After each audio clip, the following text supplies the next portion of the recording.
Estamos de regreso en Consultando con Ana Simón. Nos acompaña nuestro cirujano plástico, el doctor Franklin Peña.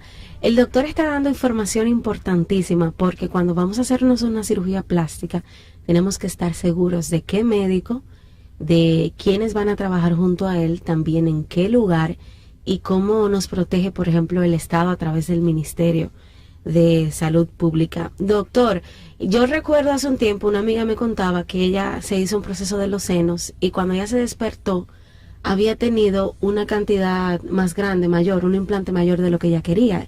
El médico asumió que ella quería otro. Mi primera pregunta, ¿eso es legal? Y si pasa algo, ¿qué puede hacer la paciente en ese caso? Bueno, realmente es un consenso entre el paciente o la paciente y el doctor. Okay. Nosotros no podemos tomar decisiones de qué tamaño, qué copa de seno quiere una paciente. Sí podemos guiar a la paciente que si lo quiere exageradamente grande, explicarle que va a tener problemas en la columna, dolores de espalda, de cuello o flacidez que va a hacer que el seno se caiga muy rápido. Pero también pasa lo contrario, si lo quiere muy pequeño, hay algunas pacientes que dicen, no, yo no quiero nada, no quiero que se note, bueno, quizás sea mejor que no se opere. Hay veces que si se colocan unos implantes demasiado pequeños no tiene sentido, o quedan muy separados, o la paciente después va a estar inconforme. Tienen a veces algún sentimiento de culpa de la cirugía y prefieren un resultado muy leve, pero después de la operación, entonces están inconformes y es lo que más frecuente pasa. No, lo quiero muy pequeño y luego la paciente después de la cirugía se arrepiente de haber elegido una talla tan pequeña. Y ahí es donde guiamos a los pacientes para que elijan una talla que ya por la experiencia sabemos, de acuerdo a la estatura, de acuerdo al peso y sobre todo a las expectativas de la paciente. Porque no es que la paciente llega, quiero aumentarme los senos y ya. No, tenemos que conversar las motivaciones, si es casada, cuántos años tiene, si tiene niños, si amamantó, muchos temas que nos orientan al médico a tomar un criterio, hacer criterios y decidir cuál es la alternativa más eficaz para esa paciente. Okay. Pero no puedo yo tomar decisiones por ella, claro. Eso realmente no se debe. Imagínate que ella quiera una cosa, ni siquiera quitarle un lunar a un paciente, una verruga, sin el consentimiento. Ay, me parece que esa verruga se ve fea. Se la quita en la cirugía y resulta que eso era lo que a ella de su cuerpo más le gustaba. Imagínate. Ay, doctor. Y ha pasado. Ha pasado. Digo, no a mí, pero sí. Hay historias. Hay historias. Entonces, por eso es muy importante saber. Puede mandar al médico por hacerle algo que ella no andaba buscando. Uy, sí. Entonces, es muy importante estar de acuerdo en lo que quiere la paciente y lo que quiere el médico. Excelente. Doctor, por las redes sociales le preguntan, si no me gustó el resultado de la cirugía plástica, ¿qué opción tengo como paciente? Bueno, cuando el resultado, esa es una de las causas de cirugía plástica secundaria, de que si la cicatriz no queda bien, si el resultado no le gusta, si ya tenía una expectativa y resultó ser otra cosa, hay veces, la gran mayoría de casos, se puede retocar o rehacer de nuevo la operación. Hay veces que no hay vuelta atrás. Si una paciente ya tiene alguna cicatriz y no hay forma de eliminarla, pero muchas veces se puede, la paciente queda inconforme con el tamaño de los senos, se hace de nuevo y queda o más pequeño o más grande según sus deseos y de acuerdo a los criterios. Ok.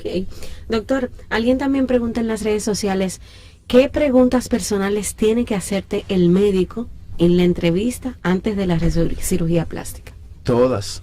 ¿Dónde vives? ¿A qué te dedicas? Si eres casada, si te has divorciado. Eso no es que le esté enamorando, eso es que tiene que saber. No, enamorando no, porque no creo que un médico si va a la consulta te va a enamorar. Pero uno tiene que, porque yo me imagino, doctor, que usted toma en cuenta hasta si tiene una depresión. Claro, si está casada, si está sola, si tiene hijos, con quién vive, dónde vive, muchas cosas. Okay. Cuánto tiene de vacaciones, si sus padres están vivos, si fallecieron, si están en duelo. O sea, todo es preguntarle todo al paciente. Por eso nos gusta que la paciente, si va acompañada, y es lo ideal, sea de alguien muy cercano, su mamá, su papá, la pareja, porque se hacen muchas preguntas íntimas. Y hay veces que la paciente va con una amiga o con alguna conocida por el CAN o lo que sea, y entonces ocultan detalles que pueden ser muy importantes. Tengo una pregunta, doctor, con relación a la vacuna. ¿Cuánto tiempo debe de durar la persona después de vacunarse para poderse realizar una cirugía? Es muy importante que ya haya tenido un mes, que es el periodo en el que la vacuna ya ha hecho su efecto y que no se interrumpa por algún proceso o algunos medicamentos que podrían intervenir. O si hay algún efecto secundario, no intervenga ese efecto secundario con el procedimiento quirúrgico. Y la segunda pregunta que me hacen, muy interesante y creo que muy válida, es si le ha ocurrido en consulta tener la pareja, llega la pareja porque la mujer quiere hacerse una cirugía, pero el hombre es el que está guiando, el hombre es el que está diciendo lo que quiere que le haga en el cuerpo a su mujer. Claro, ayer mismo estaba en la consulta y la paciente quiere una talla y el esposo lo quiere más grande. Pero el esposo va a apoyar a la talla que ella quiere. No, pero yo me refiero de estos hombres que dicen, yo te la traje para que tú me le dé una desaguayadura, pintura, me la ponga así, porque a mí me gustan las mujeres así, asado, y ella calladita. Lo que pasa es que ese tipo de paciente no califica para operarse con nosotros, porque imagínense,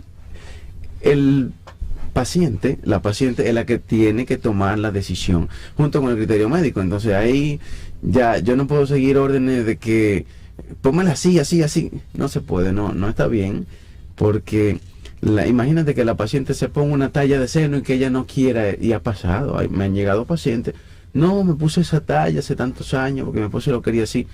Y entonces ya luego hay consecuencias que no son Doctor, agradables. Pero hay una lista grande de rechazos, entonces quiere decir que la ética aquí es fundamental, porque si usted rechazara o no rechazara a todo el que no está apto para la cirugía, tendría todas las agendas llenas por 2 años. En problemas. Claro. Porque si no califica, o si hay un asunto de expectativas, o no se puede.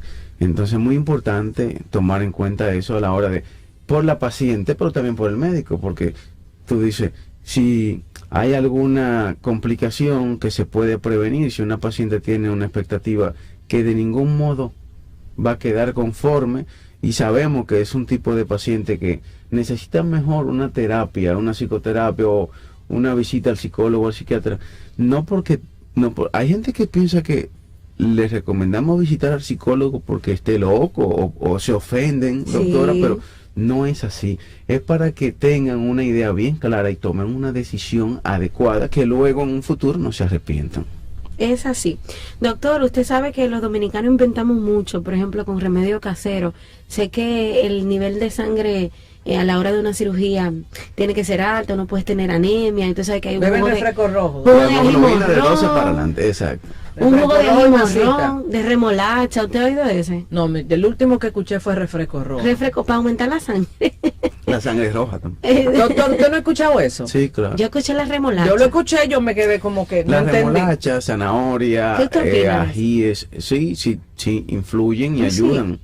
No va a funcionar como si te tomas un medicamento de hierro, o si tienes un tratamiento con un hematólogo. Claro que no, porque es lo mismo que me diga, tómate un vaso de agua para que se te quite ese dolor de cabeza. No es así, me tomo un acetaminofén y sí se va a quitar. Exacto. Pero bueno, si estoy deshidratado y tome sol, el agua me va a ayudar, pero no va a funcionar igual que un medicamento. Pero sí contribuyen. Ese tipo de remedios naturales tienen mucho aporte. Si una paciente se bebe un jugo de limón, lógicamente que vitamina no es igual a uno que tenga remolacha, zanahoria, piña, que tenga varios componentes. Ya. Luego de la operación, doctor, usted sabe que también hay procesos y cuidados, por ejemplo, los famosos masajes, la faja. También hay que tener un protocolo para elegir dónde y con quién. Sí, claro. La faja siempre ayuda porque disminuye la inflamación y la recuperación es más rápido. Y hay diferentes tipos de fajas. Hay fajas que aprietan más de la cuenta. Debería tener una presión sobre la piel de 25 a 30 milímetros de mercurio, que es una presión no excesiva. Si después de una lipo o una abdominoplastia ponemos una faja muy apretada, puede lastimarle la piel a la paciente, producir alguna quemadura o incluso abrir la herida. De modo que es muy importante que su médico elija la faja. Yo me sorprendo cada vez que veo a una paciente, me llega al consultorio, por más que informamos y que tratamos de educar, a veces llega la paciente y cuando la vemos, que le va a quitar la faja, ¿y esa faja? No, una amiga me la dio.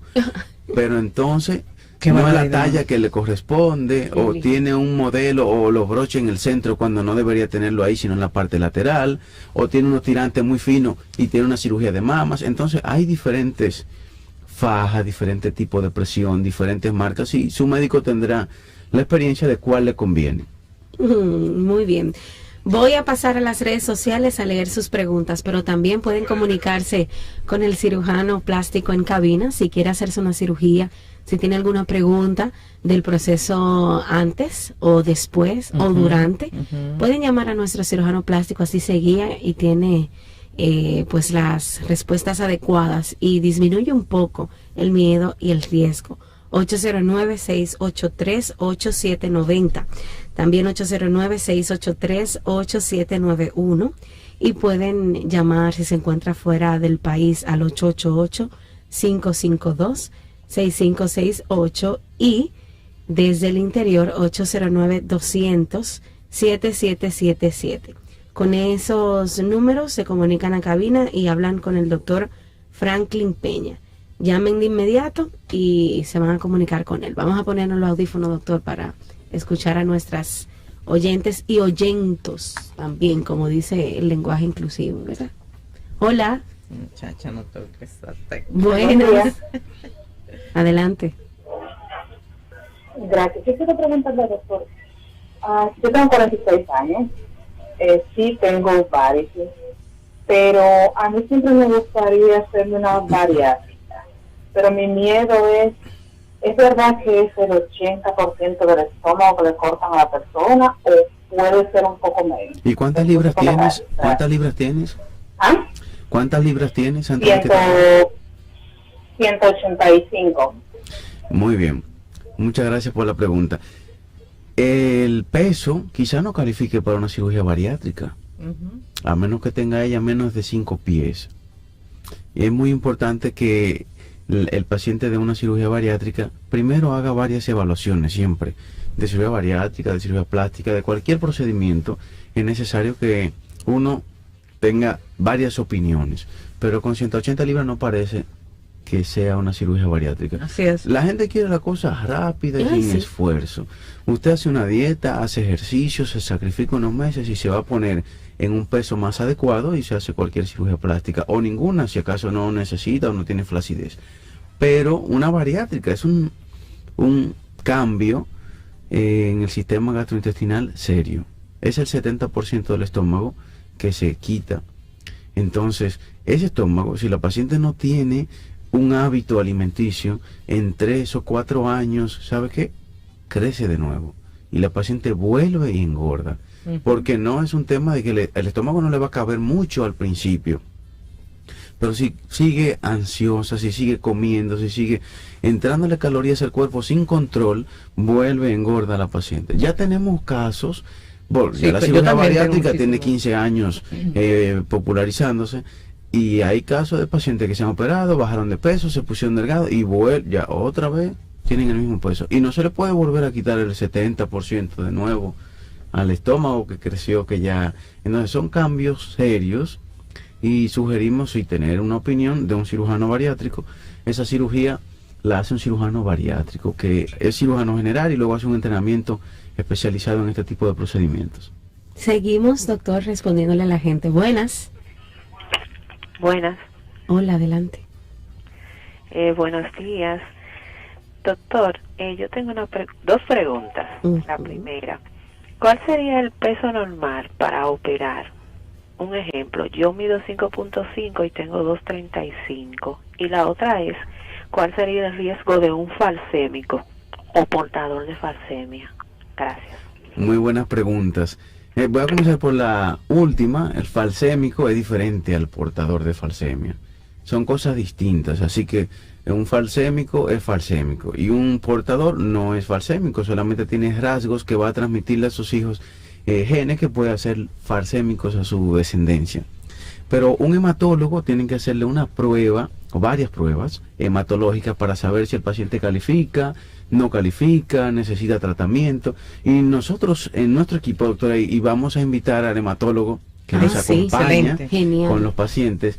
Él indica los exámenes que determinan si se puede o no operar. El doctor Sócrates Sosa nos acompaña en las evaluaciones de los pacientes con fines hematológicos y así determinamos exactamente quién puede o no.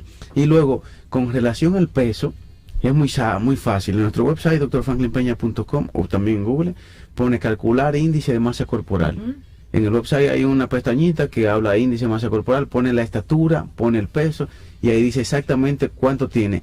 El índice de masa corporal para una cirugía plástica que recomendamos es 28.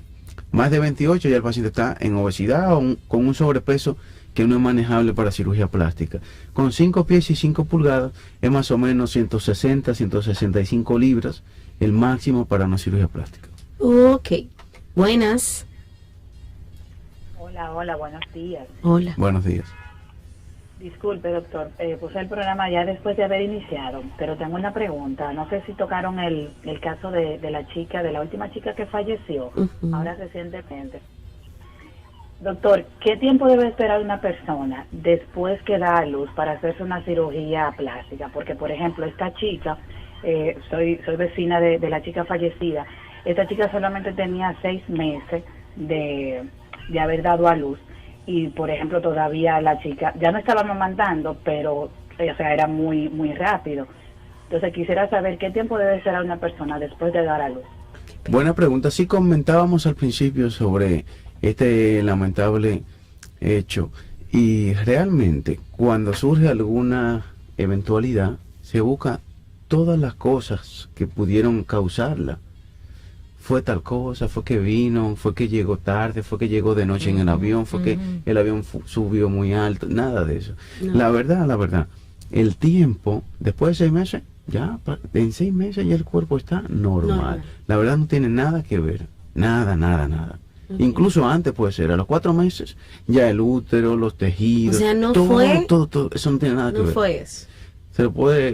Bueno, fue por eso, porque ella nada más tenía 5 años que dio luz, nada más tenía 6 meses, eso no tiene nada que ver, científicamente no tiene nada que ver. Después de 4 meses de un embarazo, se puede hacer una cirugía plástica, y si tenía 6 ya cumple más del tiempo, pero sí recomendamos que la paciente haya terminado de lactar, la lactancia es lo más importante en este caso, y recomendamos 6 meses de lactancia materna. Pero el tiempo ahí, ya como teníamos 6 meses, realmente hay que investigar.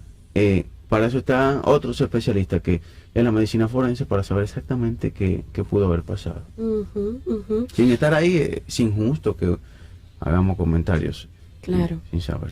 Doctor, uno de los riesgos que siempre leo es la famosa tromboembolia.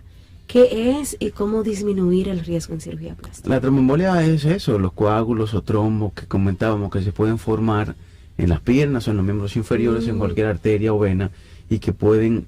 Lo que pasa con eso es que es como una bolita. Imagínate en una arteria o en una vena que es un tubo por donde corre la sangre hacia el corazón y a los pulmones. Cuando se forma un coágulo de sangre o una embolia, quiere decir que se obstruye esa tubería que lleva la sangre al corazón o a los pulmones.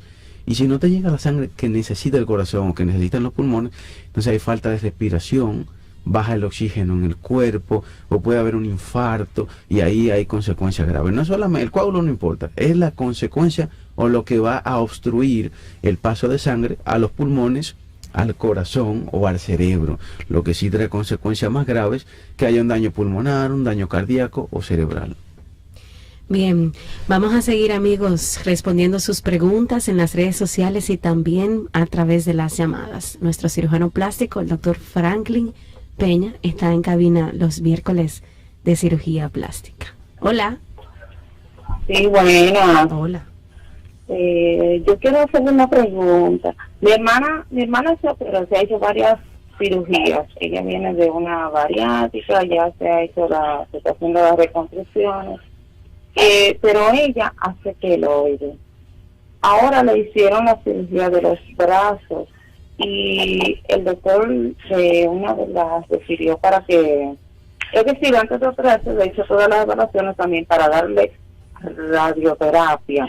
Yo quiero saber si eso funciona realmente, porque ya no ha sido tan fácil para ella, porque ella hace una queloide fuerte. Por favor, y muchas gracias por todas esas informaciones que están dando. Gracias por la pregunta. Mi hermana, los médicos que le tocaron son médicos excelentes. Gracias. Gracias por la pregunta. Realmente la radioterapia es el tratamiento más efectivo para el queloide. No es el que usamos de primera intención, sino cuando no han funcionado otros, esa es la última el último tratamiento. Comenzamos poniéndole parches de silicón a la paciente, las que hacen queloide, luego una terapia con esteroides que se inyecta en la misma cicatriz. Si aún así no funciona ese queloide, cuando se hace un retoque o se quita ese queloide para hacer una nueva cicatriz, entonces se le da radioterapia. Cuando ya no funcionó ni uno ni el otro, la radioterapia es lo más efectivo. Bien, amigos, ustedes pueden contar con los servicios del doctor Franklin Peña. Entren a sus redes sociales para que encuentren toda la información del doctor. Yo como quiera les voy a dar los números de consulta. La red social del doctor es Dr. Franklin Peña y sus números son 809-535-6060 y 829-471-5842. El doctor pertenece a Sodocipre, la Sociedad de Cirujanos Plásticos en nuestro país, y consulta en Plastimedic. Está ubicado en la calle Sócrates Nolasco, número 4, en Naco. El doctor tiene todavía citas en línea disponibles y también presenciales.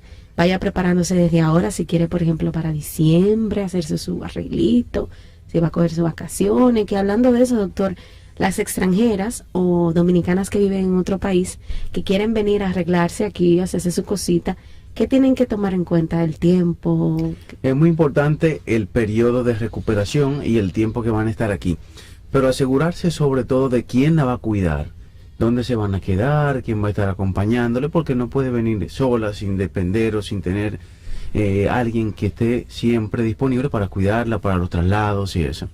Y estar el tiempo adecuado es muy importante. Si usted se hace una cirugía plástica, lo mínimo que tiene que estar en el país son 15 días. Y hay veces que dependiendo del procedimiento necesita 3 semanas a partir del día de la operación, no el viaje total. Antes de la cirugía se requieren por lo menos 3 a 4 días aquí, dependiendo de la cirugía, para la evaluación del cardiólogo, del anestesiólogo, del neumólogo, del hematólogo si es necesario. La van a ver 5 médicos antes. Se va a hacer 15 pruebas de laboratorio más las del COVID, de modo que es necesario contar con 2 o 3 días más el día de llegada. Mínimo 3 o 4 días previo a la operación. En ningún caso puede llegar hoy y operarse mañana. De modo que es muy importante ese tiempo previo para cumplir con los protocolos y a partir de ahí llevarse de la indicación de 15 días o 3 semanas dependiendo de cada caso. Ok. Excelente. Bien, amigos, pueden entrar a las redes sociales del doctor Franklin Peña, escriban a través del WhatsApp que les voy a dar, ahí atiende su equipo, ¿verdad? No es el doctor, no es una cita por ahí, no es una consulta por ahí, eso es la iniciación, ¿verdad? 829-471-5842 y 809-535-6060. Este programa queda disponible en las redes sociales para que lo compartan con alguien que necesite esta orientación o que se va a hacer una cirugía plástica muy pronto. La salud mental. Y ahora sí, después que me robé estos minutos, mi querido doctor Franklin Peña, mi Rocío. Hola. El tema fuiste tú que lo pusiste, porque tú sabes que... Bueno, yo me quiero asegurar de tener un buen cirujano. Ah, no, pero espérate, seguridad. pero que tiene que ser el doctor Franklin. Claro, por eso lo tengo. Para el año 2022, ya que más o menos. ¿Quién? Él no, ya no tiene paje. Estoy segura que ya el doctor no tiene Dijimos que era paje. para diciembre que íbamos a poner el doctor. Pero que el doctor, tú sabes cómo es esa agenda. Y acuérdate que es nada más hasta el 12. ¿Verdad, doctor? Muy buenos días. Hasta el 16. Hasta el 16, así que no sé si tenemos tiempo todavía. En diciembre quedan algunos cupos. Sí. Algunos cupos, Rocío. Doctor Rocío tiene un tema. Ella dice que es de una amiga. No, es para todas. Para todas. Y todos, mi amor, los hombres no están atrás. Razón, todas y todas. Guía de seguridad, mi gente, para realizarse una cirugía plástica.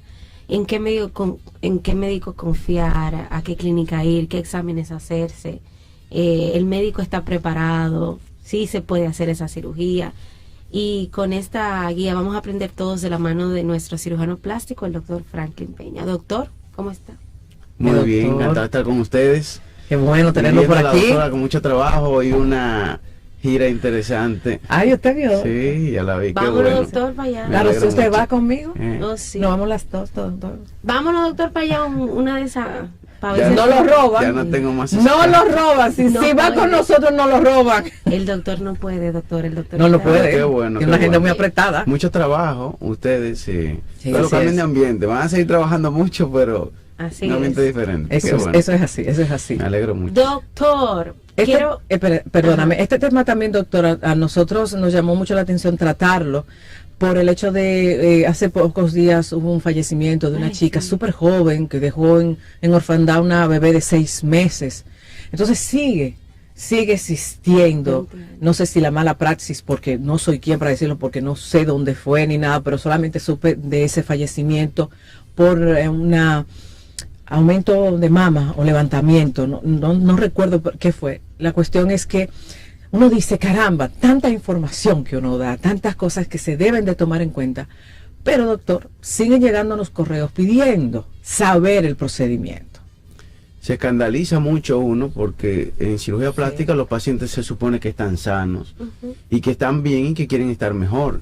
Entonces, cuando lamentablemente hay un evento desafortunado en una cirugía, es muy preocupante, sobre todo una paciente joven y que aparentemente no sufría de nada, pero los hechos no lo sabemos totales, así que supongo que está todavía en investigación. Es muy fácil decir y sin saber qué ha pasado. En cualquier cirugía hay riesgos, eso es lo primero que hay que saber. La única forma de que un paciente no se complique ni tenga ninguna eventualidad es si no se opera. Primero hay que estar claro con eso. Ahora, los riesgos sí deben de disminuirse con todos los protocolos de seguridad, con que el médico cumpla con los requisitos y protocolos, con que el centro médico, con que el anestesiólogo, con que el equipo médico, son muchos elementos que pueden estar. De hecho, en una complicación de cirugía plástica se da en los libros un hecho de un queso suizo que tiene muchos, no sé si han visto hasta en caricaturas, que es un queso grande, amarillo, que tiene muchos orificios. Para que ocurra una complicación, hay veces que necesitan pasar eventos diferentes, no una sola cosa. Un error, otro error, un evento, una paciente se descuida con algo, el médico, son varias cosas que desencadenan alguna complicación. Y por más preparado que esté el médico, por más protocolos que se cumplan, hay eventos que se pueden presentar. Eso es lo primero que hay que estar claro. Como que usted diga, bueno, si salgo a la calle no me va a pasar nada. No, sí puede ocurrir algún accidente que depende de un motorista, de un guagüero, de que se le fueron los frenos. Son muchos eventos que pueden aparecer en una cirugía y el objetivo es estar lo más preparado posible. Si tú andas en un vehículo y tu vehículo tiene freno, no es lo mismo a que se atraviese algo y no ande con los frenos adecuados. Entonces eso es muy importante también en cirugía tenerlo en cuenta. Tener todo, pero aún teniéndolo todo pueden surgir algunas complicaciones. Y es así, es cosa como también ustedes quizás no se den cuenta. Ahora, doctor, escuchando el protocolo que usted lleva, porque me voy a llevar el que usted lleva, y más después del COVID, es decir, la cantidad de cosas que ustedes toman en cuenta, aquí han pasado sus médicos, su anestesiólogo, su cardiólogo, es decir, ustedes toman en cuenta todas esas cosas que pueden hacer que se complique. Ahora, hay una parte que es lo que te dice el paciente. Porque por lo regular, los pacientes sí son honestos. Sí, son honestos por lo regular. Es muy difícil. Y cuando detectamos que un paciente no está siendo totalmente claro, entonces no se puede operar. Y ahí sí sería una imprudencia del médico. Si no siento la confianza en el paciente, entonces no lo puedo llevar a cirugía. Doctor, ¿se toma en cuenta, y ustedes preguntan algo como consumo? Por ejemplo, cuando yo coloqué el tema, una persona me escribió en directo y me dijo que ella consumía. Sí, claro. Entonces, ella me dijo, yo quiero que tú le preguntes al doctor si eso afecta, si eso sería un tema para yo poderme realizar una cirugía. Muy delicado. Depende qué tipo de narcótico consuma un paciente o medicamentos. Hay pacientes cocaína. Que hasta el último momento dicen, ay, se me olvidó decirle que yo, pero como ya la paciente está preparada, como ya el quirófano está listo y como ya estamos ahí, aún así hay que suspender a la paciente y no operarla. Por el hecho de que la paciente llegó de fuera, está lista, se hizo sus análisis, gastó en el viaje, tomó sus vacaciones, pero tiene un sobrepeso que no califica, no vamos a proceder con la cirugía. Lo mismo lo tomaría por una sustancia, es decir, por drogas, estamos hablando marihuana. Claro, es diferente cuando la paciente consume marihuana, cuando consume cocaína, cuando consume algún otro tipo. Entonces ahí depende de qué tipo. En el caso de la paciente que consume cocaína, puede que no sea candidata. El sistema cardiovascular se afecta mucho y también el umbral de dolor es diferente. Puede que la paciente necesite mucho analgésico, muchos anestésicos, y después de la cirugía algún parche o algún tipo de terapia con una bomba de infusión de narcóticos para controlar el dolor. Entonces yo digo, yo como médico, que tengo pacientes que están sanos y que están bien, ¿por qué me voy a complicar? Yo como médico, con una paciente aparentemente sana, pero que solamente consume algún narcótico, ¿cómo yo voy a llevar la cirugía a una paciente que entonces me puede traer un problema? No la puedo operar. Hay también pruebas de doping que le hacemos a algunos pacientes. Por eso, cuando hay alguna duda, pero si yo tengo la duda de que la paciente consume algún narcótico, ya está descalificada, no puede. Así mismo usted le dice, Sí, no claro. te puedo operar. No, no se puede. No, pero con lo que él está diciendo del fallo cardiovascular, ¿es suficiente? Sí, claro. Si tenemos pacientes que necesitan una terapia conductual o que necesitan una terapia con un psiquiatra que maneje adicciones, porque no todos los psiquiatras o los psicólogos manejan adicciones, y entonces ahí previamente ya va con el psiquiatra, no es que vamos a maltratar, ¿verdad? Porque si necesita un tratamiento y si necesita alguna cirugía importante, pero debe ser tratada primero por un psiquiatra. Y con relación al alcohol, doctor, porque hay que decirlo que el consumo de alcohol ha aumentado en las mujeres. Sí, y de manera preocupante. He tenido pacientes que me dicen, no, yo me tomo un trago diario. Un trago diario. Sí, no, yo me bebo un trago de whisky diario. ¿Y cuánto? ¿Qué cantidad? No, pero no poca cantidad, media botella. He tenido pacientes, medio litro de whisky diario. Entonces, en ese caso no se puede. No.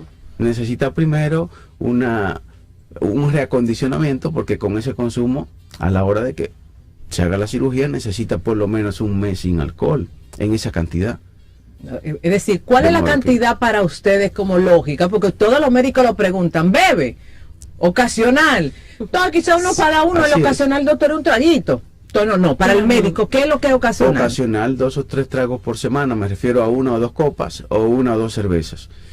Pero la paciente que toma, si usted se toma una cerveza o 2 diarias, lo que tiene que suspender el alcohol una semana previa a la cirugía, y durante un mes después no consumir alcohol.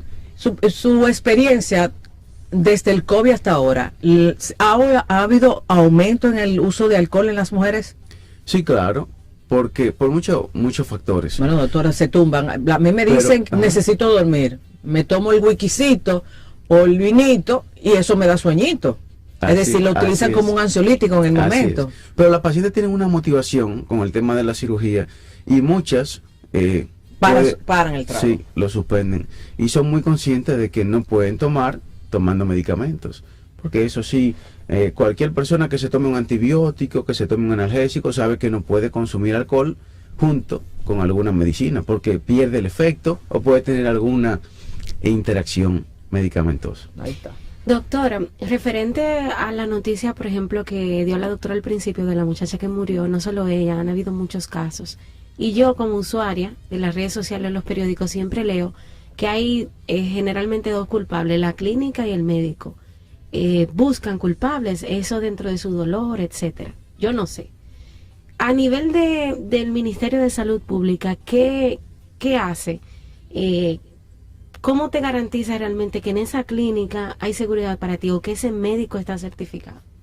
En cirugía plástica pasa lo siguiente, los pacientes están sanos. Si un paciente tiene una apendicectomía, una apendicitis, ¿verdad?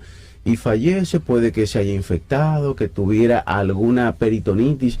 Si un accidente de vehículo, tiene un accidente y se fractura una costilla, se perfora un pulmón o lo que sea. Es diferente porque ya hay muchos factores. Pero en cirugía plástica, que el paciente está sano, se entiende que no puede pasar nada y que no van a haber complicaciones.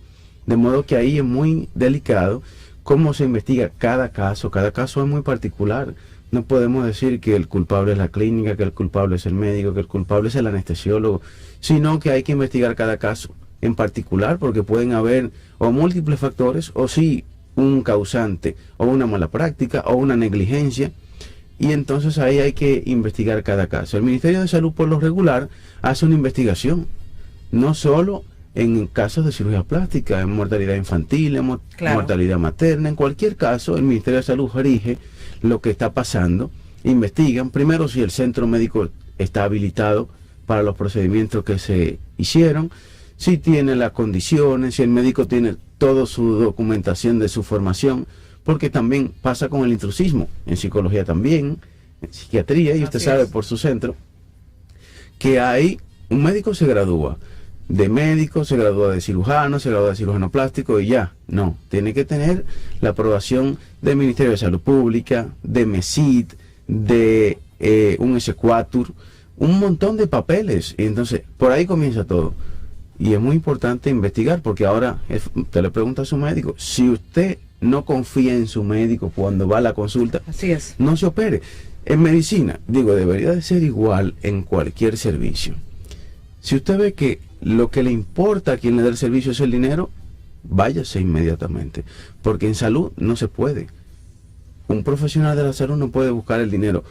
Primero, o que el paciente perciba que lo material es lo importante, porque entonces puede que se pierda esa confianza. En el momento que usted percibe eso, ya, ese no va a ser su médico. Eso es sumamente importante en el área de la salud y sobre todo en cirugía plástica. Excelente.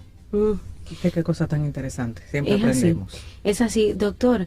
También, por ejemplo, cuando uno va a la consulta del doctor con el que te quieres operar porque te lo recomendó una amiga, porque lo viste aquí en el programa, porque lo escuchaste o lo encontraste en Instagram, ¿hay algo que te diga que ese cirujano está preparado para realizarte esa cirugía?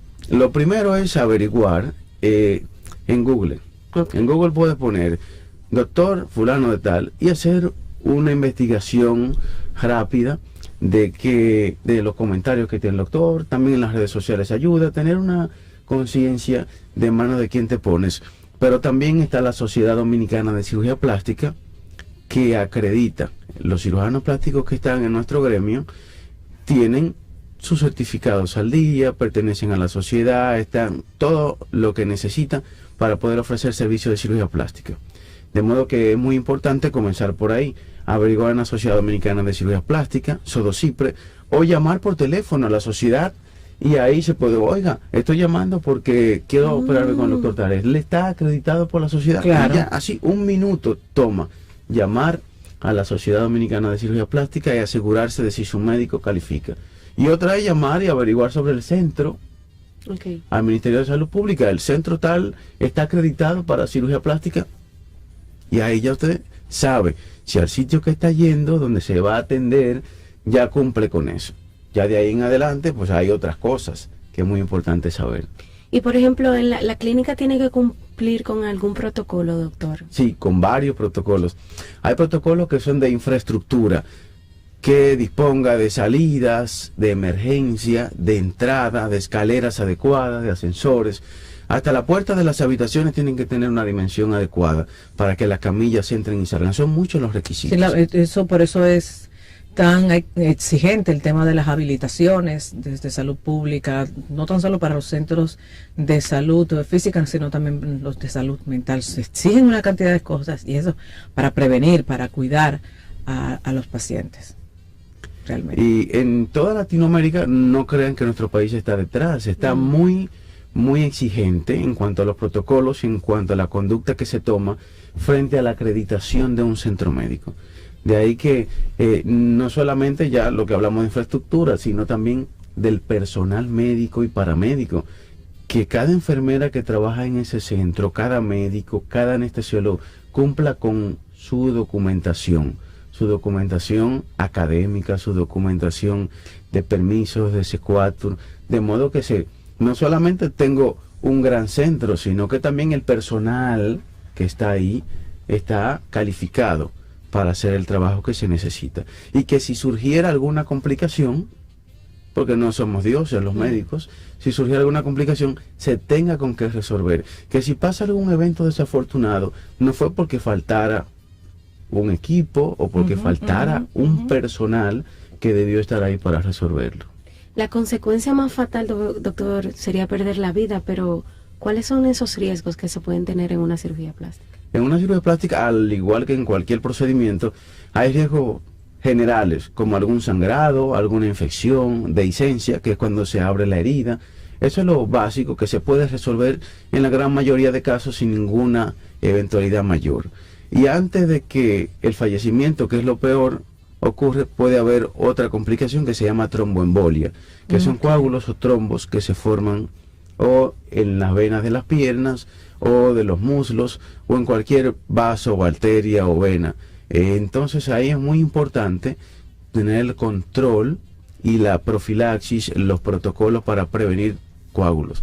Lo primero son 4 cosas. Lo primero es la deambulación precoz, que es que el paciente comience a caminar inmediatamente, a las 8 horas, a las 12 horas, dependiendo del procedimiento que se le hizo. Okay. Es muy importante que el paciente, como va a estar mucho rato acostado en una camilla o quizás en cirugía, no se quede acostado 2 o 3 días sin pararse, Claro. sino que se reanime, camine, se pare, vaya al baño, vaya a la sala, dé un paseíto. Eso es muy importante. Y no que lo haga una vez al día, sino que cada 1 o 2 horas se pare al baño, camine. Eso es fundamental. Luego de eso, eso es lo primero. Pero luego de eso está la terapia antitromboembólica, que son unas medias neumáticas que se ponen en las piernas desde que comienza la operación hasta que el paciente se para por primera vez de la cama. Y hace que las piernas tengan una presión intermitente. Presiona, afloja, va desde el tobillo hasta las rodillas o incluso hasta el muslo, dependiendo del tipo de procedimiento. Eso hace que las piernas estén como si estuviera caminando el paciente, mientras está acostado en la cirugía o en su cama después de la operación. Y para la casa se usan unas medias que van hasta la ingle, hasta arriba del muslo, que la usa por 10 a 15 días dependiendo del procedimiento. Y eso mantiene una compresión moderada en los miembros inferiores para que así la circulación sea más efectiva. Ya van 3. Y la cuarta es un anticoagulante que se inyecta al paciente por 10 días después de una operación. Estoy hablando de cirugía que dura más de 2 horas. Y esas son una lipoescultura, una reducción mamaria, una abdominoplastia. Pero cirugía leve como los párpados, la nariz, y eso no necesitan anticoagulación. Este anticoagulante es una inyección muy pequeñita, como de insulina, como la que usan diabéticos diariamente, con una agujita que tiene menos de 1 centímetro de longitud y es muy finita. La misma paciente se lo puede inyectar, le damos un instructivo de cómo hacerlo, o algún familiar cercano, de modo que no tiene mucha complejidad. Y esos 4 mecanismos impiden que se formen coágulos en más del 99% de los casos. Excelente. Qué También bueno saber la eso. selección del paciente. Si una paciente tiene varices, si es obesa, no califica. Va a tener más riesgo de tromboembolia y necesitará primero bajar de peso. Y si aún así, como tiene varices, necesita un tratamiento con un cirujano vascular, un estudio que se llama Doppler, para verificar si tiene coágulos, si sus venas están funcionando adecuadamente, y ahí decidir si el paciente es candidato o no. Y me resulta muy importante ese dato. Las pacientes ya por rutina, que pasan de 50 años, que han sido obesas o que tienen varices visibles, se les indica todas un Doppler para buscar alguna información. Y hemos tenido grandes sorpresas en este tipo de pacientes, que sus venas son insuficientes, que no funcionan adecuadamente y que si se llegaran a someter a la cirugía sin hacerle este Doppler previo, podrían tener alguna consecuencia de tromboembolismo. De modo que se puede prevenir en la gran mayoría de los casos. Hay veces que se pueden formar coágulos, que los pacientes tienen alguna predisposición, pero son casos más raros.